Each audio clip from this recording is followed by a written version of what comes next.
मंडळी, आज बनवूया वडापाव, घरच्या घरी स्वादिष्ट असा वडापाव। त्यासाठी आपण साहित्य घेत आहोत हिरव्या 12 मिरच्या, चवीप्रमाणे जसं तुम्हाला तिखट हवे त्याप्रमाणे घेऊ शकता। थोडंसं आलं, कोथिंबीर, मुठभर कोथिंबीर, थोडासा कढीपत्ता आणि 10-12 लसणीच्या पाकळ्या आणि हे बटाटे आपण उकडून घेतलेले आहे।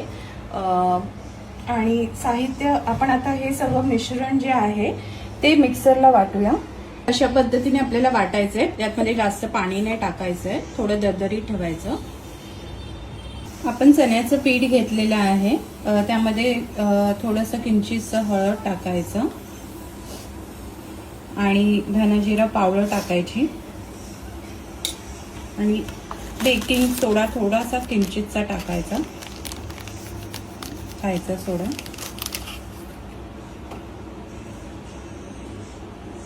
आणि मीठ आणि थोडीशी आपण हवी तर कोथिंबीर सुद्धा टाकू शकतो। आता हे बॅटर आपण चांगलं ढवळून घेतलेलं आहे, जेणेकरून गुठळ्या नाही पडल्या पाहिजे आणि बॅटरची कन्सिस्टन्सी ही अशी असली पाहिजे। आता आपण जिरं टाकलंय, थोडीशी हळद पावडर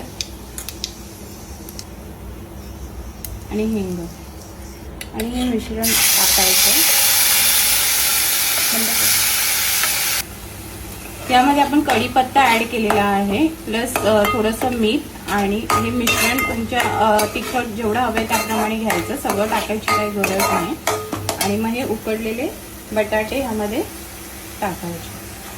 मी स्मॅश करून घेतलेले आहे चांगले। बघू शकता आपलं वडापावचं मिश्रण रेडी आहे, टेस्टी असं मिश्रण रेडी आहे। आपण आता हे वडे मळून घेऊ। असे आपले गरमागरम वडापाव आपण तळायला घेतले आहे। वडापाव मस्त रेडी आहेत, आता आपण सर्व करूया।